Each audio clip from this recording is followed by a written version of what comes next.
very spontaneously in Wiesbaden, going to a casino. I hope they have 5-10 today, but probably only 2-4. Look at this beautiful casino.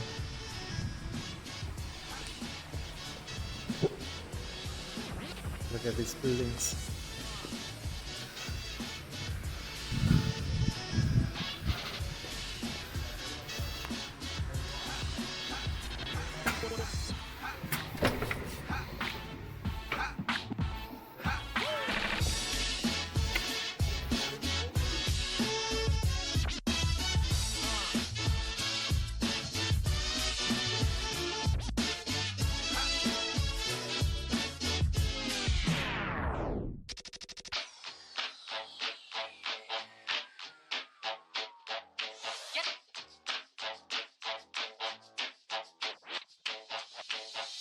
When it hits you, yes, yes, yes.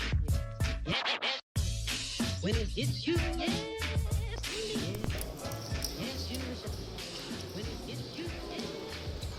Was hast du? Ein All-In, echtes keine Hafe. Den Jackpot. Runde gefloppt. Easy. Okay. Come on. Geht doch. Geht doch. Und raus. 8 Löffel.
I was like 6:30 in the casino, and the cash game starts usually at 6 o'clock. So of course, unluckily, I did not get a seat. I had to wait. I had the chance to play over a player at the Omaha table. So I played Omaha in the past a little bit. I was beating a PLO 100, so sometimes I play the small PLO games. So I played half an hour. Of course, I lost the 250 euro on the 5-5 game. Then I had to wait again on the wait list. I waited then like 1 hour or maybe 1.5 hours. Then I got at the 2-4 table. Played a couple hands, winning a little bit. Then changed to the 5-10 game finally. There was a quite good table. Everybody was quite in a good mood. There were also some bad players. And yeah, I played like 5 hours there. Then before the night, and I had the 2 big hands, which I will tell you later, or I already told the camera, so I will tell you not. So yeah, you will see them. So yeah. Then 1 hour before the day ends, like casino closes always at 3 o'clock. So at 2 o'clock I had to change to the 2-4 game again because the table was breaking. Yeah, there I got 3 premium hands.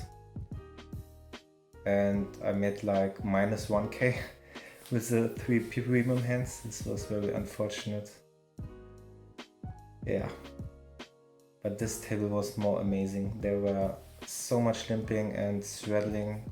Pots were always 6-handed, 7-handed. Was an amazing game, yeah. The good thing about V-Spawn is that lately I think they play a lot of bomb pots, like every dealer change, or from time to time they play bomb pot. That's very fun. Yeah.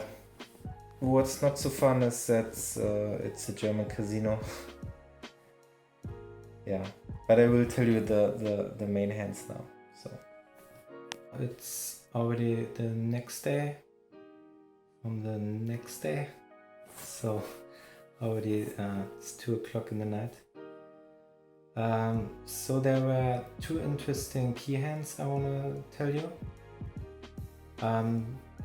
The game was 5-10 and somebody moved the seat over to the left, and so you usually has to wait 1 hand or just post the blind again.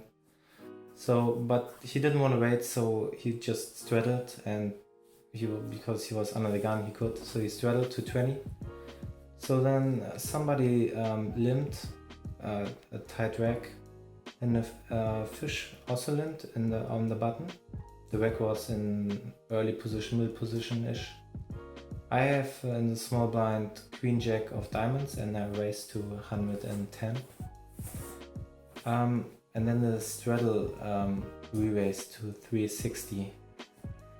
The other both players fold, and we are pretty deep. I think I have like 6k, 7k. He had like a little bit more. So I call. I mean, it's, yeah. I think I would not fold here, but yeah, I'm not too happy to play big pot here out of position against this range. I mean, my raising range in the small blind should not be too wide with a tight player calling under the gun or in early position. So I should have a reasonable hand here, and he should also have a reasonable range to 3-bet, so should be not too loose. But yeah. So I call out of position. Flop came ace of diamond, 10 of clubs, 3 of clubs. So I have a backdoor flush draw and a gut shot. I check, and he bet to 50 into 770. And so of course I'm not folding here. Just the question if I want to raise or not, but usually on the ace-side flop I think I just want to call here. So the turn is a diamond, just a low cut diamond, I think. So now I have also the flush draw. I check again. He bet 900. And I just realized I'm not 7k deep, I'm like 5,500 deep, but yeah. So he bet 900 and I decided to go in, which was for like 5k around. So it's a decent bet. I should not be, I'm not too light here. I would play pocket tens very often like this. And I have pocket tens like almost always with the pre-flop play and the flop play. So with pocket tens, the advantage is that I don't block an ace, so when he bet like ace king or something, then it's more, he has more potential hands to call me, more value hands. And yeah, and on the bluff side, I have just some combo draws like king jack, king queen, and queen jack, and maybe also some hands. So these are hands I meant in diamonds, and also some club hands probably. Yeah, so my range is pretty narrow and also quite strong. So he tanked for quite a while, for five minutes at least, I think. And I was like all the time sitting like this and please fold, please fold, please fold. I was actually quite nervous, heart beating very fast. Don't know why, usually I don't get so nervous. And I already played some bigger pots in the past, so. But yeah, no, I know why I'm nervous. The problem was I only have, because he was covering me and I don't have much more money with me. Only had like, yeah, 6k I bought with me, which I thought was enough for the 5-10 game. And I was not even sure 5-10 game would run, so for 2-4 would be more than enough. So there could be the case where he called and I lose. And yeah, then I could not play anymore. So that's maybe why I was a little bit nervous. Yeah, but anyway, this should not affect your play, so you should not push in this spot if you think pushing is the best play, of course. But I'm sure you all know that. So after tanking for a very long time, he slightly slided his cards into the muck, and I was quite happy. I mean, who is not happy when the bluff goes through? Okay, then the next hand, just a couple hands later, I'm in the hijack and I raise to 30, and the bottom, the same player, we raises to 100, and this is a decent hand to 4-bet, so I 4-bet. I mean, that's not the reason that you should 4-bet, but yeah, that's a part of my 4-betting range. So I made it like, or I made it exactly like 300. Maybe should go a little bit bigger since we are very deep. Yeah, he calls and the flop came Queen 8-2 with 2 clubs. So I have a flush draw. And here I don't mind betting, don't mind checking. Of course, you should sometimes do both. And this time I decided to check. He bet 200, so made a 1/3 pot size bet. I call. Occasionally I would raise here, but yeah, I think it's better to raise like with ace king, so you also block king queen and other flush draws. Which, okay, you don't want to fold out other flush draws, but if you play out of position and yeah, you are not so likely to hit the flush, so there's potential he bluffs you out or whatever. So it's better, I mean, sometimes better that they fold the flush draws, the dominated flush draws. Yeah, so anyway, but I called. Turn is queen of clubs, so I have a flush now. I check again and now he made a very weird play. He bet 100 into, what was it, 6 plus 2 plus 2 is, yeah, 100 into 1k. Which is very strange. I mean, this looks to me like a hand like 8 or like 9s, 10s, jacks who just wanna make a further protection bet and then check behind the river for free. But actually, in this situation, I also thought he could have had quads, and he was like, want me to call with any hand again or like milk me, whatever. But this is just my feeling I had at this moment. But yeah, that's, I mean,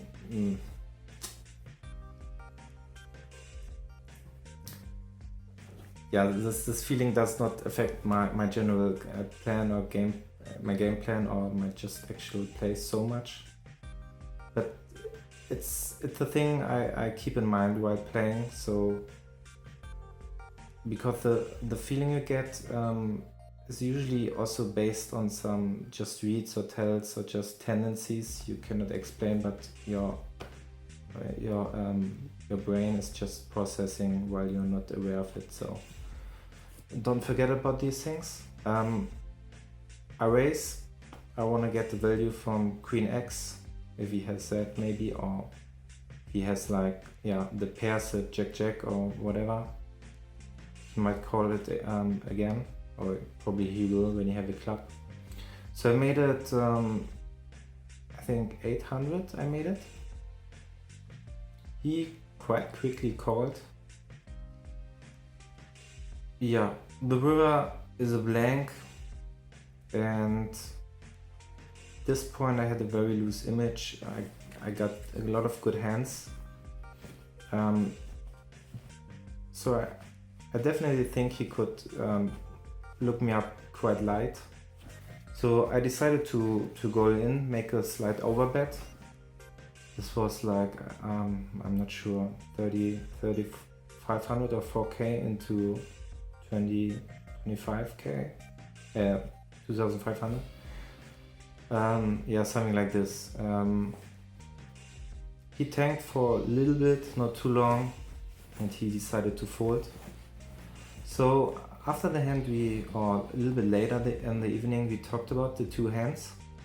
In the first hand, where I had Queen Jack on the Ace-10 low cut board, he told me he had Ace King with a King of Diamond. So in his shoes, I would also fold this hand with a King. He blocks quite a lot of my potential bluffs. So, and as I already told earlier, my range is pretty narrow there. So when he blocks like only two combos, King Queen Diamonds, King Jack of Diamonds, then it's already quite a big portion of my range. So this hand should fold definitely, I think. And if you don't have the diamond, then you should probably call, because otherwise you would fold too much of your betting range. Yeah. So in the second hand, he told me he had like Ace Deuce, which is pretty random, but yeah. He said he knows he played bad and it was just a spirit play. Yeah, so no more analyzing of this hand. Okay, that's it. That were the two hands. That's a buy-in. And that's the winnings. I'm rich, baby. Woo! And check out my Instagram page, mnl1337. I will be posting in the next couple days a video about the comparison of German to other casinos. It will be very hilarious, I think. So see you soon.